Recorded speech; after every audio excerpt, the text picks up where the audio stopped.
આપણે લઈને આવે છે પ્યાસ્તા પરોઠા।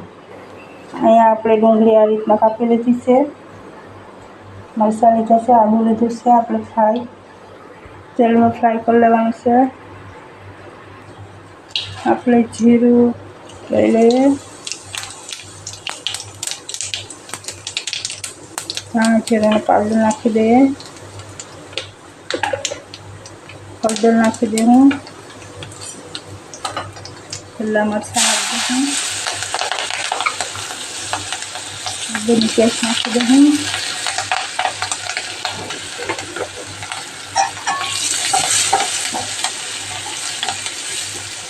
મરચાં આપણા તતલી જશે। આપણે ડુંગળી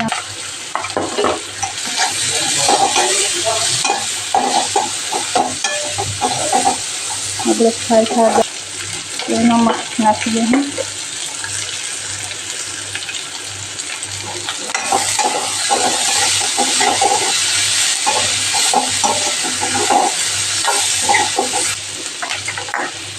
ચણાનો લોટ નાખી દઈએ,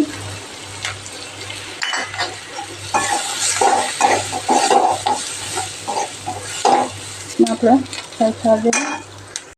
આપણે આ રીતનો મસાલો તૈયાર થઈ જશે પરોઠાનો। આપણે નીચે ઉતારી લઈએ લીધું છે, આપણે એમાં ધાણા લીલા નાખી દઈએ, ધાણા નાખીને હલાવી નાખશું।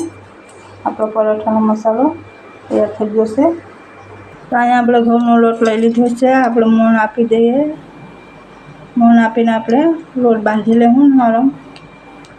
આપણો લોટ બંધાઈ ગયો છે, આપણે વાસણથી 5 મિનિટ ઢાંકી દઈએ।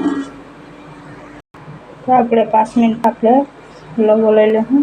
આ રીતના આપણે લવો લઈ લીધો છે, આપણે રોટલી બનાવી નાખવાની છે।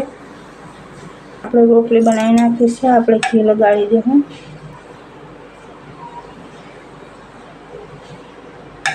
આ રીતના બધામાં ઘી આપણે લગાડી દઈશું। આપણે ઘી લગાડી દીધું છે, આપણે મસાલો ભરી દઈશું।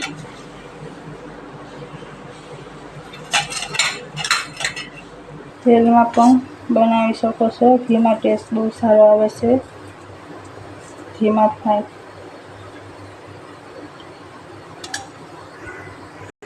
તો આ રીતના આપણું પરોઠું તૈયાર થઈ ગયું છે।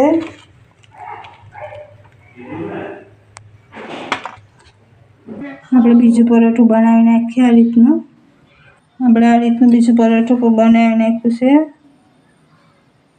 આપણે કટ લગાવી દઈએ।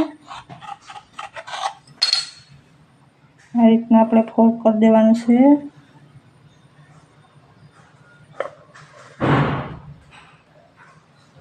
આ રીતના આપણે પરોઠું ફોલ્ડ કરીને વણી કાઢ્યું। આપણે બીજું પરોઠું શેકી લઈએ આ રીતના।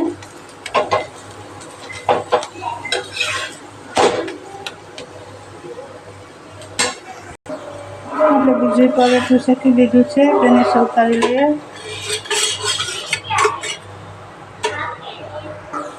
આ રીતના આપણે બધા પરોઠા શેકી લીધા છે, તેને કાઢી દીધું છે।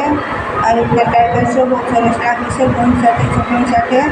તમારા પરોઠા તમને ભાવો તો મારી ચેનલમાં સબસ્ક્રાઈબ કરી દેજો। બધાને જય માતાજી, જય શ્રી કૃષ્ણ।